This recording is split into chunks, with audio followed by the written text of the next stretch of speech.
আপনি ওই কথাটা নিশ্চয়ই শুনেছেন, যখন ভগবান একটা দরজা বন্ধ করেন তখন অন্যদিকে অনেক দরজা খুলে দেন। এবার এই দরজা, এই সমস্ত পথ আমরা দেখতে পাই না, অনেক সময় আমরা বুঝতে পারি না, হারিয়ে যায় সব। কখনো কখনো মনে হয় যে এই কথাটাই মিথ্যে, কিন্তু আসলে তা তো নয়। তাহলে হারিয়ে যায় কেন? কারণ আমরা সময় নষ্ট করি এই দরজার দিকে তাকিয়ে থেকে। ভাবি এই বুঝি দরজা খুলবে, এবার দরজা খুলবে। অপেক্ষা করতে করতে আমরা অনেক সময় নষ্ট করে ফেলি। এত সময় নষ্ট করি যে আমরা দেখতে পাই না, খুঁজে পাই না সেই সমস্ত দরজা আর পথ যা আমাদের জন্য খোলা রয়েছে। যদি খুঁজেই না পাই তাহলে তা ব্যবহার করব কি করে? মনে রাখুন, ভগবান সব সময় আমাদের সাথে রয়েছেন, আমাদের সাহায্য করছেন। এই পথ সব সময় আছে, সর্বত্র আছে। দরকার রয়েছে শুধুমাত্র দৃষ্টির, দৃষ্টিভঙ্গি এবং ভাবনার। এই দৃষ্টিকে বিস্তৃত করুন, এই দৃষ্টিভঙ্গিকে ধনাত্মক করে তুলুন, আর এই ভাবনা, এর সীমা একটু বাড়িয়ে তুলুন। তারপর দেখবেন সব খুঁজে পাবেন। আসলে কি, এই যে ঈশ্বর, এই যে পরমাত্মা, তা আমাদের সাথে রয়েছে, আমাদের মনের মধ্যে রয়েছে। যিনি তাকে মন থেকে চাইবেন তিনি তাকে মনের মধ্যে অবশ্যই খুঁজে পাবেন। যদি উনি মন থেকে চান পথ খুঁজে পেতে, তাহলে তিনি অবশ্যই পথ খুঁজে পাবেন। তাহলে আসুন আমার সাথে ভালোবেসে বলুন, রাধা রাধা। ধর্ম। আমরা সকলে ধর্মের বিষয়ে কথা বলি, কখনো নিজের ধর্মের বিষয়, আর কখনো অন্যের ধর্মের বিষয়। কখনো আমরা অধর্ম দেখলে সেই বিষয়ে কথা বলি। অনেক রকম আলোচনা হয়, কিন্তু এই ধর্ম আসলে কি, সেটা কি কেউ বোঝে? যদি আমি আপনাকে উত্তর দিই, এই উত্তর সরল। ধর্ম হলো তাই যা মানুষকে অন্য মানুষের সাথে, সমস্ত বিশ্ব সংসারের সাথে আনন্দ সহকারে বাঁচতে শেখায়।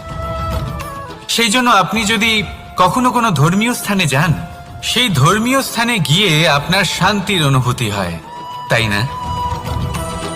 কিন্তু দেখুন, ধর্মের জ্ঞান থাকলেই সেই মানুষ ধর্মের পথে চলতে পারবে এমন কোনো কথা নেই। অনেক সময় সম্পর্কে যখন সংঘর্ষ বেড়ে যায়, তখন ইচ্ছের জন্ম হয়, ক্রোধের জন্ম হয়, অহংকারের জন্ম হয়, আর তারপর বিনাশ হয়ে যায় এই ধর্মের। সেই জন্য দ্বিতীয় সব থেকে গুরুত্বপূর্ণ গুণ যা আমার সারথীর মধ্যে থাকা উচিত, তা হলো ধর্মবীর হওয়া। এবার দেখতে হবে সেটা এই যে কে হবে সেই ব্যক্তি যিনি এই স্বয়ম্বরে নিজের ধর্মে অটল থাকবেন।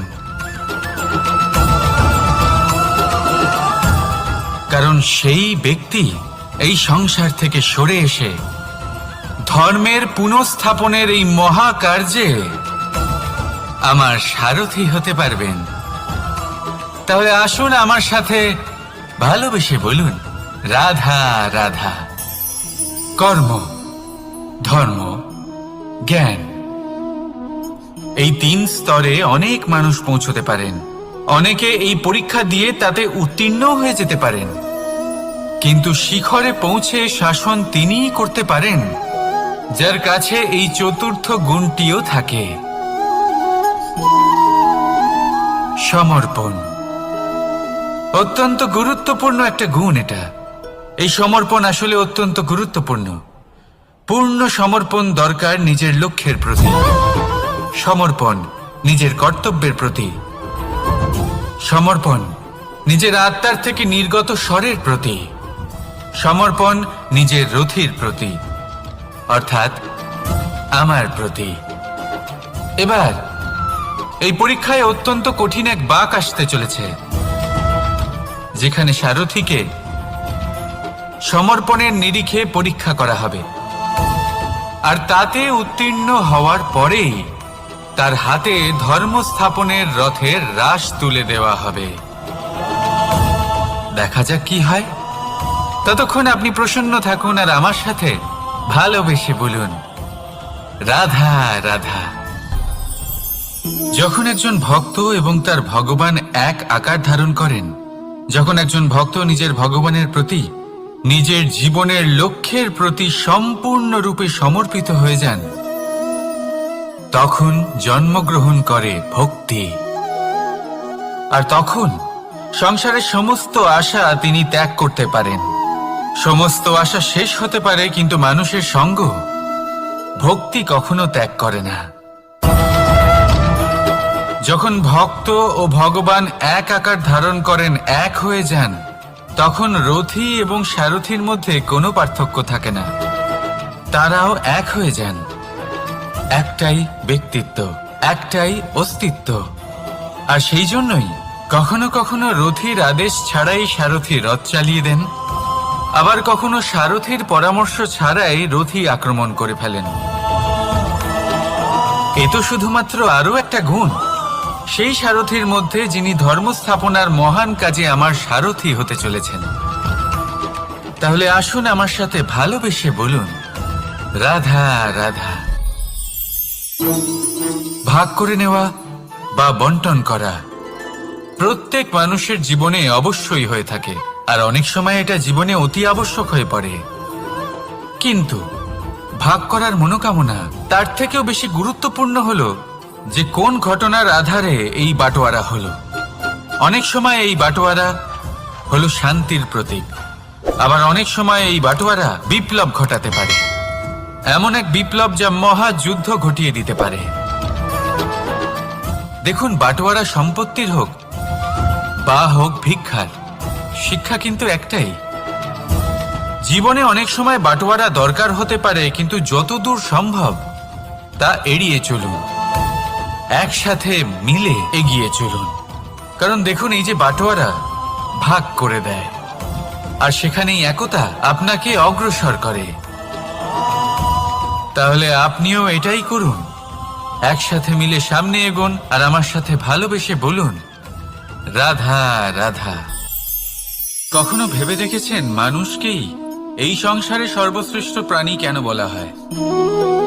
অন্য কোনো প্রাণীকে কেন নয়? শুধু কি এই জন্যই আমরা চিন্তা করতে পারি, আমাদের কাছে তীক্ষ্ণ বুদ্ধি রয়েছে, কোনো কিছু আবিষ্কার করতে পারি, সেই কারণেই? তা তো অন্য কোনো প্রাণীর কাছেও থাকতে পারে। এমন কিছু পশুও রয়েছে যাদের কাছে তীক্ষ্ণ বুদ্ধি আছে। তাহলে মানুষ কেন? কারণ মানুষের কাছে এমন কিছু রয়েছে যা অন্য প্রাণীর কাছে নেই। মানবতা। মানবতা যা সর্বপ্রথম এগিয়ে যেতে চাইলেও যদি পথে কেউ ধাক্কা খেয়ে পড়ে যায়, তাকে আগলে রাখতেও জানে। মনে রাখবেন, আপনার সব থেকে বড় পরিচয় আপনার নাম, আপনার সম্পত্তি বা আপনার ধর্মও নয়। আপনার সব থেকে বড় পরিচয় হলো আপনার মানবতা। তাহলে সময় এলে পরে নিজের মানবতার পরিচয় দিন। অন্য মানুষকে সাহায্য করুন, অন্য প্রাণীকে সাহায্য করুন। একা একা পথ চলা হলো পশুদের প্রবৃত্তি। মানুষ হলেন তিনি যিনি অন্যের জন্য প্রাণও দিতে পারেন। মানুষ হলেন তিনি যিনি অন্য মানুষের প্রাণ বাঁচান। সেই মানবতাকে জাগিয়ে তুলুন, আর এই জীবন বাঁচতে শুরু করুন। আর হ্যাঁ, আমার সাথে ভালোবেসে বলুন, রাধা রাধা। এই সংসারে মাতা পিতা তার সন্তানকে সব থেকে বড় উপহার কি দিতে পারেন? বৈভব, সুযোগ সুবিধা, বাড়ি, নাকি আশেপাশের পরিবেশ? এই সংসারে মাতা পিতা তার সন্তানকে সব থেকে বড় উপহার শিক্ষা দিতে পারেন, কিন্তু তার জন্য সময়ের প্রয়োজন হয়। এবার এই সময় অত্যন্ত অদ্ভুত। সময়ের ধারণা সবার রয়েছে।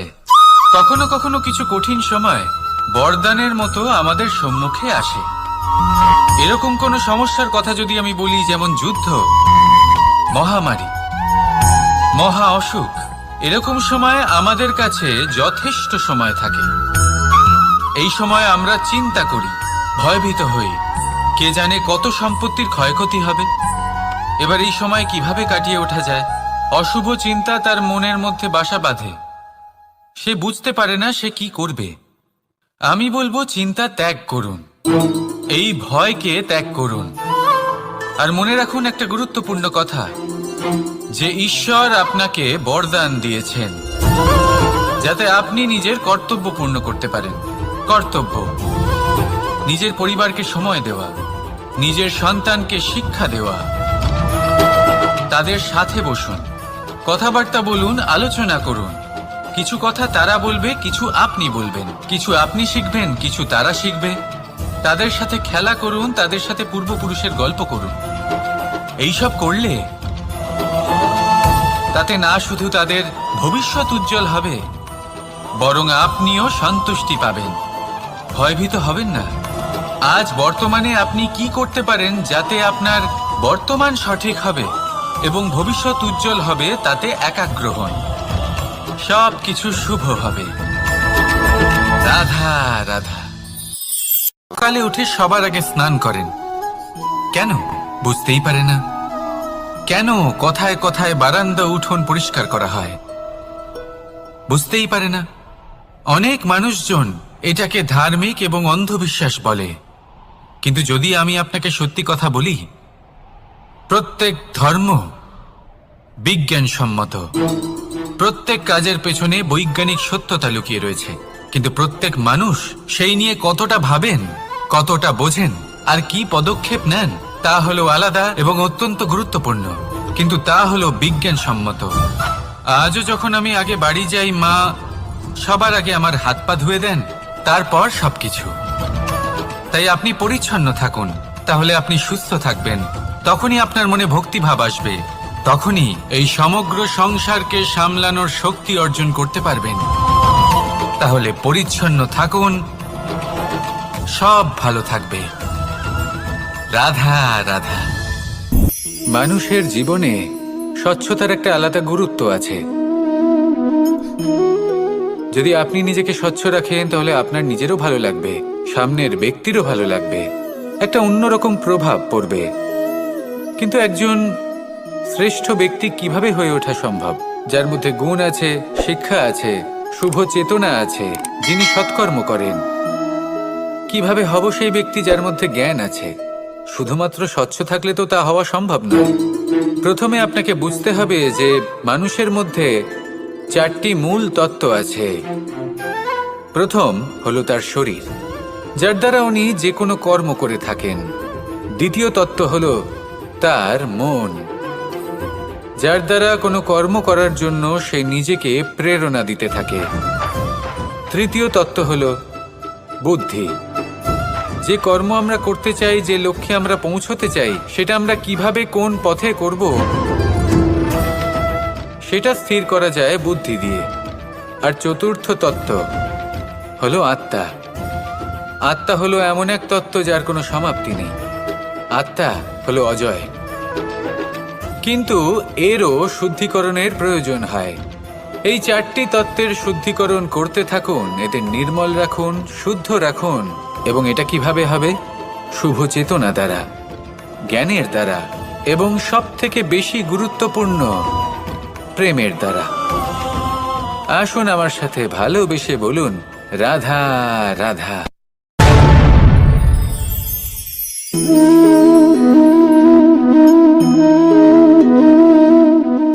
জল এই সংসারের সমস্ত প্রধান তত্ত্বের মধ্যে একটি। এই জল যে কোনো জ্বালা দূর করে, আগুনকে নিভিয়ে দেওয়ার ক্ষমতা রাখে, অবিরল অবিচল ভাবে প্রবাহিত হতে পারে, একে কেউ বাধা দিতে পারে না। এর পথে বাধা সৃষ্টি করলে নিজের পথ নিজেই খুঁজে নেবে, বা সে নিজেই নিজের পথ বানিয়ে নেবে, কিন্তু কখনো থামবে না। এই জল হলো মহান, আর এর একটা মহান গুণ আছে, এর নিজস্ব কোনো রং নেই। কিন্তু যখন মেঘ থেকে বৃষ্টিরূপে পৃথিবীতে ঝরে পড়ে, তখন সমস্ত সংসারকে রঙিন করে তোলে। যেখানে খরা হয়েছে সেখানে শ্যামল করে তোলে, যে স্থান শ্যামল সেখানে ভিন্ন ভিন্ন প্রকারের পুষ্প ফুটিয়ে তোলে। এই জল, এই জলের মতন আমাদের হতে হবে। ওর যেমন কোনো রং নেই, আমাদেরও যেন কোনো অহংকার না থাকে। শুধু কর্মের এই ধারাতে বইতে থাকুন, এই সংসারের মঙ্গল করতে থাকুন, শ্রেষ্ঠ কর্ম করতে থাকুন। এই সংসারকে এটা বলার কোনো প্রয়োজন নেই যে আপনি কে। আপনি যদি কর্ম করতে থাকেন তাহলে এই সংসার নিজে থেকেই আপনার মূল্য জানতে পারবে, আর তখন এই মন প্রসন্ন হয়ে বলবে রাধা রাধা। একদিকে হলো আঙুর আর অন্যদিকে কিশমিশ। দেখতে গেলে এই দুটোই সবারই খুব প্রিয়, শিশু হোক, যুবক হোক বা কোনো বৃদ্ধ ব্যক্তিই হোক না কেন। আর দেখতে গেলে এই কিশমিশ এটা আঙুর থেকেই আসে, তারই অন্য একটি রূপ। কিন্তু কখনো হাটে যান আর গিয়ে জিজ্ঞেস করুন যে এই কিশমিশ আর আঙুর এই দুইয়ের মধ্যে অধিক মূল্য কার। আপনিও নিশ্চয়ই জানবেন যে কিশমিশের মূল্য আঙুরের থেকে অনেক গুণ বেশি। এবার এরকম কেন হয়? এর পেছনে কি কারণ থাকতে পারে? একদিকে হলো সেই আঙুর যা টাটকা অবস্থায় গাছ থেকে পেড়ে খাওয়া যায়, আর অন্যদিকে হলো কিশমিশ যাকে মাসের পর মাস রোদে ফেলে রাখা হয়। একদিকে আঙুর যা কিনা অত্যন্ত রসালো, আর কিশমিশে কোনো রসই নেই। একটি হলো অত্যন্ত কোমল এবং সুন্দর, অন্যটি অমসৃণ এবং তাতে বিন্দুমাত্র সৌন্দর্য নেই, তাও তার মূল্য বেশি। এইসব কেন হয়? এই কারণেই হয় কারণ সেই আঙুর অনেক মাস পর্যন্ত রোদ সহ্য করে থাকে, কষ্ট সহ্য করে থাকে, তবেই সেই আঙুর কিশমিশে পরিণত হয়। এবার জীবনের কড়া রোদ যাকে সহ্য করতে হয় তার সাথেও এটাই হয়ে থাকে, তারও মূল্য আপনা থেকেই বৃদ্ধি পায়। আপনার জীবনে আপনার গুণ, আপনার প্রতিভা তা অত্যন্ত গুরুত্বপূর্ণ।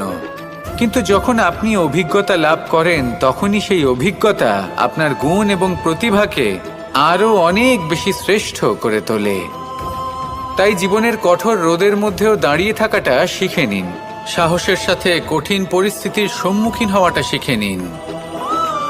ঠিক এইভাবেই অভিজ্ঞতা লাভ করতে হয়, আর এই অভিজ্ঞতা আপনার মূল্য বৃদ্ধি করতেই থাকবে, করতেই থাকবে। আর তখন এই মন প্রসন্ন হয়ে বলবে রাধা রাধা। জীবনে আমরা সবাই, এই সংসারে প্রত্যেকেই শুধুমাত্র ওপরে উঠতে চায়, এমন কেউ নেই যে নিচে পড়তে চায়। কিন্তু আপনাকে যদি সত্যের সাথে পরিচয় করাই তাহলে নিচে পড়া অত্যন্ত আবশ্যক। যখন আপনি নিচে পড়েন তখন সর্বপ্রথম আপনার মনে পড়ে ওপরে যখন ছিলেন সেই স্থান, সেই সময় এবং তার গুরুত্ব কি ছিল। তার থেকেও বড় শিক্ষা, আপনার যখন পতন ঘটে তখন আপনি বুঝতে পারেন আপনার আপন কে আর আপনার পর কে। কে আপনার শুভাকাঙ্ক্ষী আর তারা কে যারা আপনাকে ঈর্ষা করেন, আপনাকে ঘৃণা করেন। দেখুন, যখন আপনার পতন ঘটে সেই সময় যিনি হাত বাড়াবেন আপনাকে সাহায্য করার জন্য উনিই আপনার আপনজন। আর যখন আপনার পতন ঘটে তখন শান্ত হয়ে দেখবেন যে আপনাকে দেখে হাসছে সেই আপনার পর। আর এই আপনজন আর পরের জ্ঞান তখনই হবে যখন আপনার পতন ঘটবে, তখন নয় যখন আপনি উন্নতি করছেন। সেই কারণে পতনকে কখনো ভয় পাবেন না, এটা আপনাকে জীবনের খুব বড় এক শিক্ষা দিয়ে যায়। রাধা রাধা। ব্যক্তি কখন সফল হয়, কখন অসফল, কখন ক্ষতি হয়, কখন লাভ, কখন জয় হয়, কখন পরাজয়, এসব কিসের উপরে নির্ভরশীল? বেশিরভাগ লোকেই বলবেন পরিস্থিতির ওপর, আর সেটা ঠিকও। যদি বাইরে বর্ষার পরিবেশ থাকে তবে সেখানে বস্ত্র কিভাবে শুকোতে পারে? যদি ঝড়ের পরিবেশ থাকে তাহলে নৌকা কিভাবে পার করানো যেতে পারে? কিন্তু যদি আমি আপনাকে আসল সত্যি বলি, তাহলে অসফলতার কারণ পরিস্থিতি নয়, সেই পরিস্থিতিকে স্বীকার করে নেওয়া। প্রত্যেকের জীবনে এরকম সময়ে অবশ্যই আসে যখন আমরা চাইলেও পরিস্থিতিকে পাল্টাতে পারি না, পরিস্থিতিকে পাল্টানো অসম্ভব হয়ে ওঠে। এরকম সময়ে একটাই উপায় আছে, পরিস্থিতিকে নয়, মনস্থিতিকে বদলান। আর দেখবেন সবকিছু ভালো হবে। কারণ এই মনস্থিতি আপনার জীবনের সব থেকে বড় সম্বল, সব থেকে বড় সাথী। দেখুন, অপবাদ, অসফলতা প্রত্যেকের জীবনের একটা অংশ অবশ্যই, কিন্তু আপনাকে নিরন্তর চেষ্টা করে যেতে হবে, পুনরায় ঘুরে দাঁড়িয়ে এগিয়ে যেতে হবে, তবেই সফলতা আসবে। যদি এতই সহজ হতো সফল হওয়া, তাহলে সবাই সফল হতো, তাই তো? রাধা রাধা। বন্ধুত্ব, সংসারের সব থেকে বড় সম্পর্ক এই বন্ধুত্ব। জীবনে মা, বাবা, ভাই, বোন, এইসব সম্পর্ক আমরা বাঁচতে পারি না, কারণ এগুলি আমরা জন্মের সাথেই পাই। কিন্তু বন্ধুত্ব একটাই এমন সম্পর্ক যেটা আমরা বাছাই করতে পারি, যা আমরা বানাই, যা আমরা এগিয়ে নিয়ে যাই। তাই এই বন্ধুত্ব নিয়ে গর্ব করুন। যাকে আপনি বন্ধু বেছেছেন তাকে নিয়ে গর্ব করুন। যদি আপনারা দুজনে একসাথে থাকেন তাহলে সেটা নিয়ে গর্ব করুন। যদি আপনার বন্ধু জীবনে এগিয়ে যায়, সফলতা পায়, তাহলে গর্ব করে বলুন, এই সফল মানুষটি আমার বন্ধু। যদি আপনার বন্ধু কোনো কারণে পিছিয়ে পড়ে, কোনো বিপদে পড়ে যায়, তখনও গর্বের সাথে তার পাশে দাঁড়িয়ে বলুন যে এই মানুষটি আমার বন্ধু। বন্ধুর সাথে একজোট হয়ে দাঁড়িয়ে থাকুন, যে কোনো পরিস্থিতিতে, সেটা ভালোই হোক বা খারাপ। এটাই মানুষের সব থেকে বড় পরীক্ষা। আর যে এই পরীক্ষায় উত্তীর্ণ হবে, বুঝে নেবেন তার জীবনে কোনো বিপদ আসতেই পারবে না, তারও না, তার বন্ধুর জীবনেও না। তাহলে আসুন আর আমার সাথে ভালোবেসে বলুন, রাধা রাধা। আমরা সকলে পরিশ্রম করি আর তার ফলও আমরা ভোগ করি, কিন্তু অনেক সময় এরকম হয় যে পরিশ্রম আমরা করি, কিন্তু বাহবা অন্য কেউ পেয়ে যায় বা অন্য কেউ নিয়ে যায়। এবার এই সময় আমরা নিরাশ হয়ে পড়ি, হতাশ হয়ে পড়ি, তারপর কাজে আমাদের একটুও মন বসে না। আমরা আমাদের পূর্ণ যোগদান করা বন্ধই করে দিই। চিন্তা করতে থাকি যে পুনরায় যদি এরকম পরিশ্রম করি আর পুনরায় সেই পরিশ্রমের বাহবা অন্য কেউ নিয়ে যায়, তাহলে সেই পরিশ্রম করেই বা কি লাভ? আর তার পরিণাম, এই সংসার আপনাকে নিকৃষ্ট মনে করতে শুরু করে। এবার আপনি জিজ্ঞেস করবেন, এরকম সময় কি করা উচিত? আপনাকে একটা কথা বলে রাখি, যে যদি আপনি এই নিয়ে চিন্তাই না করেন যে আপনার পরিশ্রমের বাহবা অন্য কেউ পেয়ে যাবে, তাহলে আপনি এই সংসারে মহান থেকে মহানতর কাজ করতে পারবেন, প্রত্যেকবার নিজের থেকে ওপরে যেতে পারবেন। আর এই সিঁড়ি অনেক লম্বা। তাই মনে রাখবেন, যখন কোনো বাগানে ফুল ফোটে, তাহলে লোকে মালিকে বাহবা দেয়, কিন্তু যখন সুগন্ধ বেরোয়, তখন লোকে মালিকে নয়, সেই ফুলকে মনে রাখে। সেই জন্য নির্বিকার হয়ে চেষ্টা করতে থাকুন, পরিশ্রম করতে থাকুন, আপনি বাহবা অবশ্যই পাবেন। যদিও বা আপনাকে বাহবা দিতে লোকে ভুলে যায়, এই প্রকৃতি কখনো ভুলবে না। রাধা রাধা।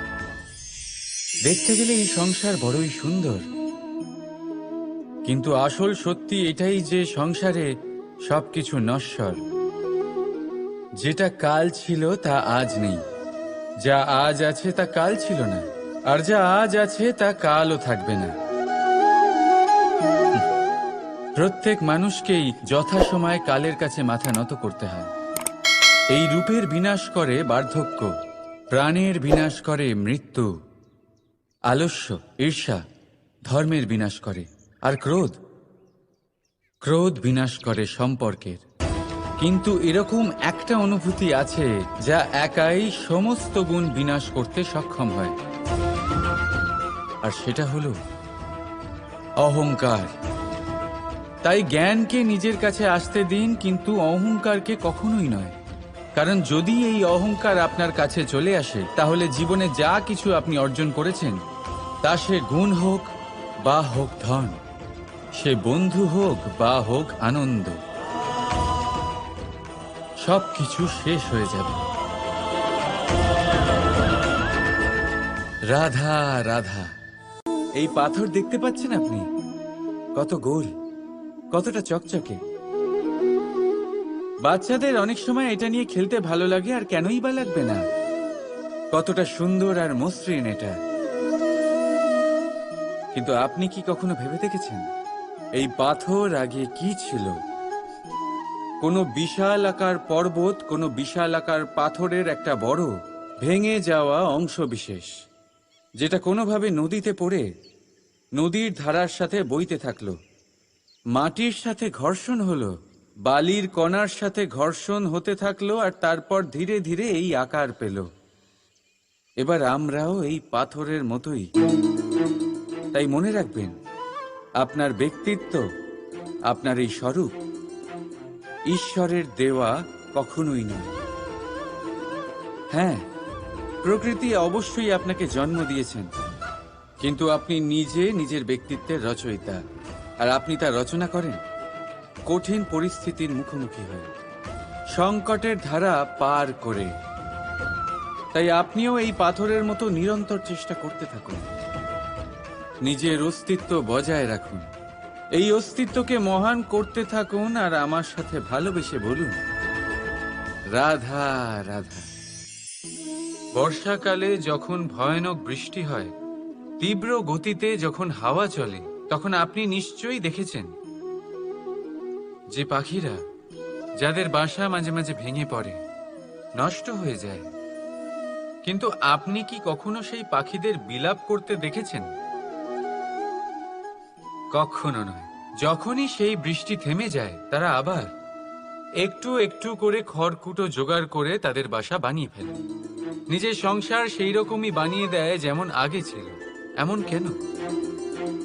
কারণ এই ঝড়ের তাণ্ডবের সাথে সেই পাখিদের কোনো বোঝাপড়া করারই নেই। তারা শুধু সেটাই করতে থাকে যেটা তাদের হাতে আছে,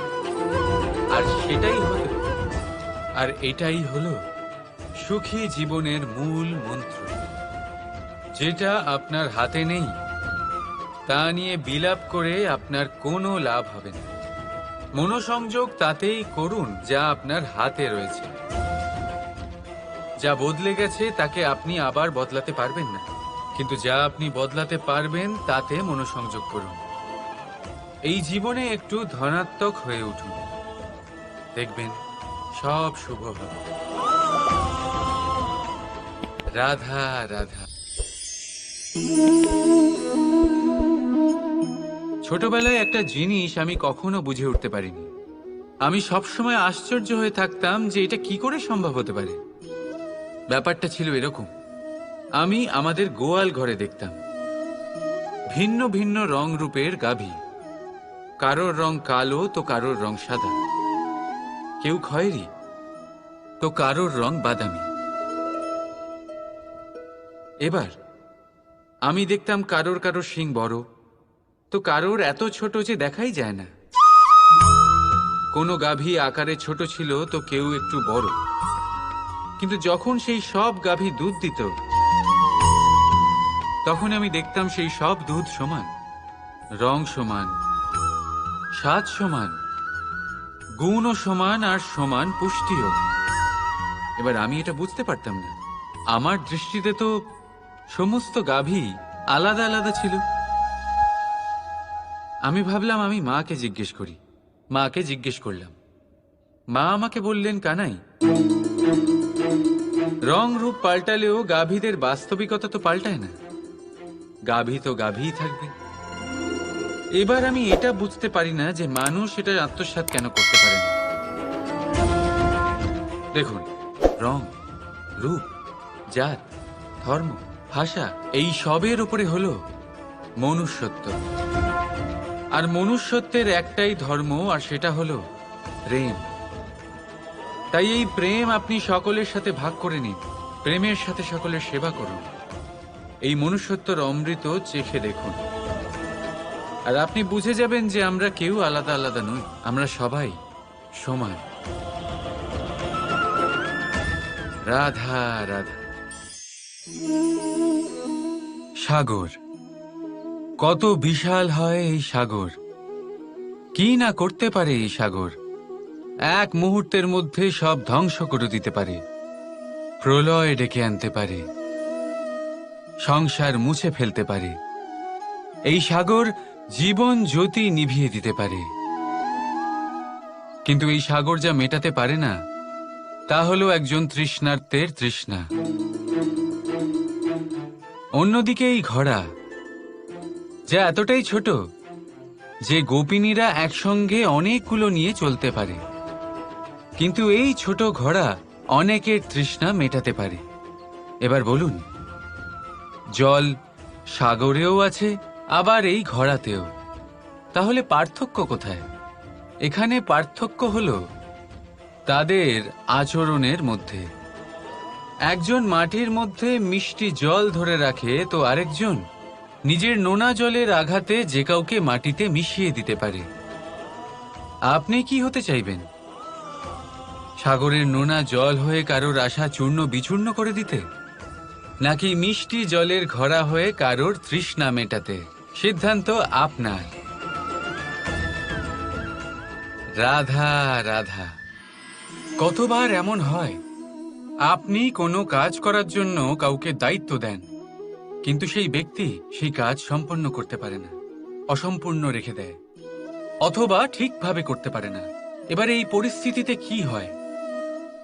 আপনি ক্রুদ্ধ হয়ে যান, তার উপরে আপনি রেগে যান, তাকে তিরস্কার করেন, আর তারপরে সেই কাজ সম্পন্ন করতে আপনি নিজেকেই নিযুক্ত করেন, আর শেষ পর্যন্ত সেই কাজ সম্পন্ন হয়েই যায়।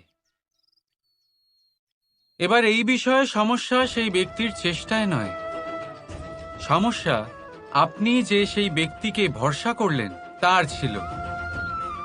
আমরা অন্যের প্রতি ভরসা করাকে প্রথম পদক্ষেপ বানিয়ে নিই, আর নিজের উপরে বিশ্বাসকে শেষ সম্বল। কিন্তু তার বদলে এটাই হওয়া উচিত যে নিজের উপরে ভরসাকে আমরা প্রথম পদক্ষেপ বানাই, তাকে নিজের সহায় মানতে হবে। যদি আপনি এমন করেন, তাহলে পরিণাম আরো সুখকর, আরো আনন্দদায়ক হবে।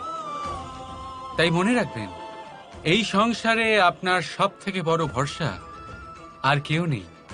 এই সংসারে আপনার সব থেকে বড় রক্ষাকর্তা আর কেউ নেই, বরং আপনি নিজেই। রাধা রাধা। আসুন আপনাকে একটা প্রশ্ন করছি, সোনা আর লোহার মধ্যে তফাৎ কি?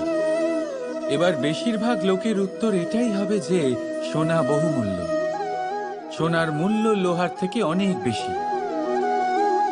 এটা ঠিক, কিন্তু আমাদের এটা ভোলা ঠিক হবে না যে সোনা আমাদের সাজগোজের কাজে লাগে, আমাদের আরো বেশি সুন্দর দেখায়। অন্যদিকে লোহা সেই সৈনিকদের ঢাল ও তলোয়ার হয়ে তাদের রক্ষা করে, যারা আমাদের প্রাণকে রক্ষা করেন। এই সৈনিক না থাকলে আমাদের প্রাণও থাকবে না। এবারে বলুন, সোনার মূল্য বেশি হওয়াতে কি লোহার মূল্য কমে যায়? কখনোই নয়। ঠিক সেইভাবে এই জীবনে আপনি যতই চেষ্টা করুন, কিছু না কিছু এমন থেকে যাবে যা আপনি কখনোই পাবেন না, আর সেই কারণে নিজেকে অক্ষম মনে করা অনুচিত। হতে পারে আপনার কাছে সেই গুণ আছে যেটা সংসারে আর কারোর কাছে নেই। সেই গুণটাকে চিনুন, সেটাকে বাড়ান, আর সেটাকে ব্যবহার করুন। তাই মনে রাখবেন, সংসারে প্রত্যেকটা ব্যক্তি বিশেষ হয়, আর এই সংসারে সবাই সবকিছু পায় না। নিজেই দেখে নিন, সোনাকে যে দোকানে সাজিয়ে রাখা হয়, সেই দোকানের তালা লোহা দিয়ে তৈরি হয়। রাধা রাধা। সংসারে সব থেকে বেশি দামি কি, সব থেকে বেশি মূল্যবান কি? কেউ বলবে সোনা, কেউ বলবে রত্ন, কেউ বলবে মুক্ত, কেউ বলবে মানিক। এগুলো কতটা মূল্যবান? ধরুন, কিছু সোনার মুদ্রা দিয়ে আমরা মুক্ত কিনতে পারি, কিছু মুক্ত দিয়ে একটা মানিক, কিছু মানিক দিয়ে কিনতে পারি একটা হীরে। কিন্তু এই জগতের সমস্ত ধন খরচ করেও একটা জিনিস আমরা কিনতে পারবো না, আর তা হলো একটা মুহূর্ত। কি হলো, সত্যি সামনে এসে গেল? সত্যি হলো এটাই যে জগতে সব থেকে বেশি মূল্যবান সময় সেই সময় যেটা আমরা এমনি নষ্ট করে দিই, অকাজে, কখনো কোনো আশাতে, কখনো শোক করে, কখনো ঘটে যাওয়া দিনের কথা ভেবে, তো কখনো ভবিষ্যতের চিন্তাতে। এই সময়ের সদ্ব্যবহার আমাদের করা উচিত। এই সময়ের সদ্ব্যবহার করে আমাদের ধন অর্জন করা উচিত, মহান কাজ করা উচিত, আমাদের ব্যক্তিত্বকে উদার করা উচিত, ভালো কাজ করা উচিত, সকলের সাথে আনন্দ ভাগ করা উচিত। যদি আমরা এই সংসার থেকে চলেও যাই, তাহলেও সময় আমাদের যেতে দেবে না, এখানেই স্থিত করে রাখবে, কারোর না কারোর জন্য প্রেরণা হয়ে, বা কারোর মুখে কৃতজ্ঞতার হাসি ফুটিয়ে। রাধা রাধা। সূর্য এই সংসারে সব থেকে বেশি তেজস্বী, এই সূর্য সব থেকে বেশি উজ্জ্বল, সব থেকে বেশি শক্তিশালী। কিন্তু আপনি কি কখনো সূর্যোদয় দেখেছেন? এই শক্তিশালী সূর্য কিভাবে উদয় হয়? লাল রঙের আভার সাথে, সৌম্যতার সাথে, শান্তির সাথে উদয় হয়। কখনো সূর্যাস্ত দেখেছেন? সেই লাল রঙের আভা, সেই সৌম্যতা, সেই একই শান্তি। আর এটাই একজন মহান ব্যক্তিত্বের গুণ। যখন জীবনে উত্থান ঘটে, তখনও অহংকার